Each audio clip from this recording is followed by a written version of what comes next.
Menolak teknologi DNA dengan membawa-bawa fatwa ulama adalah bentuk ketakutan nyata kaum Habib dan para budaknya menerima kebenaran sesungguhnya bahwa klan Ba'alwi memanglah bukan zuriat Rasulillah. Sebenarnya seperti ini benar apa enggak di dalam kacamata syariah? Karena saya perhatikan orang-orang yang membicarakan DNA itu tidak memandang hukum aplikasi DNA di dalam konteks ilmu fikih atau syariah Islamiyah. Berani nggak tes DNA? Berani nggak tes DNA? Berani nggak tes DNA? Tidak boleh secara syariat, ya, berpatokan kepada basmah wirathiyah tes DNA untuk menafikan nasab, nggak boleh. Haram secara syariat.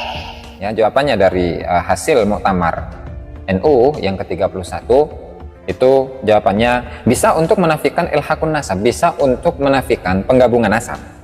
Namun belum tentu bisa untuk menentukan ilhaqun nasab. Nah, ini adalah hasil dari keputusan muktamar NU yang ke-31 di Boyolali ya, seperti yang tertera di dalam kitab ini. Nah, jadi kalau Habib palsu ketahuan tuh kalau diperiksa. DNA Nabi kemana, DNA-nya kemana ya kawan?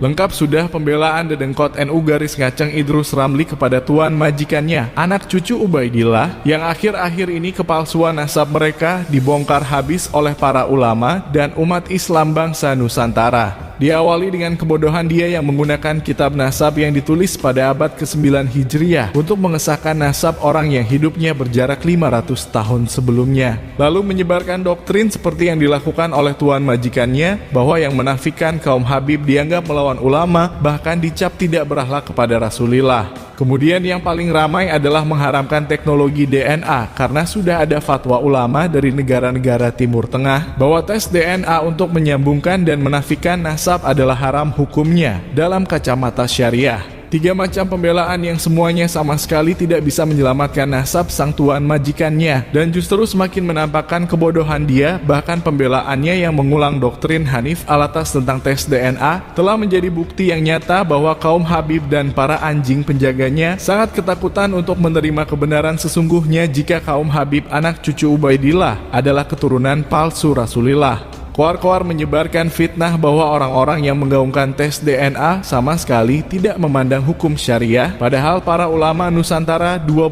tahun silam telah membahasnya. Jika tes DNA hukumnya sangat bisa menafikan nasab seseorang karena Nabi juga pernah melakukannya. Antara fatwa ulama Timur Tengah dan fatwa ulama Nusantara tentang tes DNA, ada pandangan penting yang wajib untuk kita ketahui bersama mengenai latar belakang munculnya 2 fatwa yang sangat berbeda di antara keduanya. Kita akan memaparkannya dan kalianlah yang bisa menilai dengan nalar serta logika fatwa mana yang lebih masuk di nalar manusia yang mendekati kebenaran untuk diikuti bersama. Perlu diketahui bersama bahwa munculnya fatwa ulama Timur Tengah yang mengharamkan tes DNA untuk menafikan dan menyambungkan nasab seseorang yang telah diakui kebenarannya, jarak waktunya sangat berdekatan dengan hasil DNA beberapa orang dari klan Ba'alwi yang melakukan tes untuk pertama kalinya, yang ternyata haplogrup DNA mereka sangat berbeda dengan haplogrup DNA suriah Nabi dari kabilah-kabilah lainnya, sehingga sempat menggegerkan dunia Islam di Timur Tengah. Gegernya klan Ba'alwi yang mulai diragukan kebenarannya bahwa mereka adalah zuriat Rasulillah terjadi di awal tahun 2000 setelah banyak orang Ba'alwi yang melakukan tes DNA, yang kemudian isu tersebut meredam setelah di tahun 2022 para ulama di Timur Tengah berkumpul dan mengeluarkan fatwa bahwa haram hukumnya menyambungkan dan menafikan nasab menggunakan hasil tes DNA. Dari analisa ini saja, sudah sangat terlihat keluarnya fatwa tentang haramnya tes DNA di Timur Tengah, syarat kepentingan dari pihak yang merasa dirugikan atas teknologi yang berupa DNA. Bandingkan dengan fatwa para ulama Nusantara yang latar belakang keluarnya fatwa tersebut adalah murni untuk menentukan ahli waris seseorang yang sah dan tidak terpengaruh isu dari Timur Tengah, karena meskipun keluarnya fatwa berjarak 2 tahun setelah keluarnya fatwa ulama di sana, isu hasil tes DNA kaum Habib kala itu tidak sampai masuk ke negeri kita. Jadi bisa disimpulkan antara fatwa ulama Timur Tengah dengan fatwa para ulama Nusantara tentang tes DNA, jelas lebih bisa diterima fatwa para ulama Nusantara kita karena fatwanya adalah murni untuk menentukan ahli waris yang sah, sehingga mustahil dipengaruhi oleh kepentingan dari kalangan manapun juga.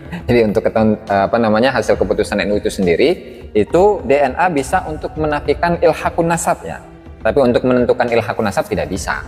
Yaitu adalah hasil keputusan Muktamar NU yang ke-31 ya, dengan dalil-dalilnya silahkan Anda baca sendiri. Ternyata memang Al-Qiyafah inilah yang menjadi inspirasi daripada teknologi hari ini. Kan luar biasa Islam ini ya. DNA tidak bisa digunakan seperti DNA untuk untuk menafikan nasabnya orang, lalu nasabnya orang dibilang Yahudi, itu gak boleh. Tidak boleh secara syariat ya berpatokan kepada basmah wirathiyah tes DNA untuk menafikan nasab, nggak boleh, haram secara syariat.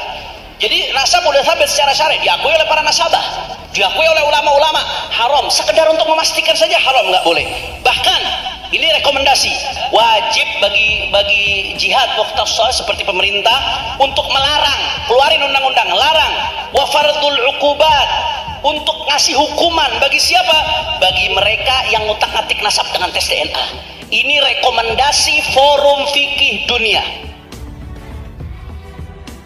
Forum Fikih Dunia, tapi keputusan yang dihasilkan sangat tidak masuk di nalar melarang penggunaan tes DNA, bahkan hanya untuk sekedar memastikan kebenaran nasab pun diharamkan penggunaannya. Apa iya agama Islam sekolot itu menolak segala macam teknologi yang menjadi simbol semakin berkembangnya peradaban umat manusia? Dan lebih parahnya, mengatasnamakan Forum Fikih Dunia, tapi fatwa yang dikeluarkan berupa ancaman meminta kepada pemerintah supaya mengeluarkan undang-undang untuk mengancam siapapun juga yang berani mengotak-atik nasab menggunakan tes DNA. Sungguh fatwa yang sangat membagongkan yang katanya dikeluarkan oleh para ulama dunia, yang isinya sudah bisa dipastikan syarat kepentingan dari pihak yang merasa dirugikan atas adanya teknologi yang namanya DNA. Belum lagi keluarnya fatwa tersebut bebarengan dengan gegernya dunia Islam di Timur Tengah akibat hasil tes DNA kaum keturunan Ubaidillah yang ternyata haplogrup mereka berbeda dengan DNA zuriat Nabi dari kabilah lainnya.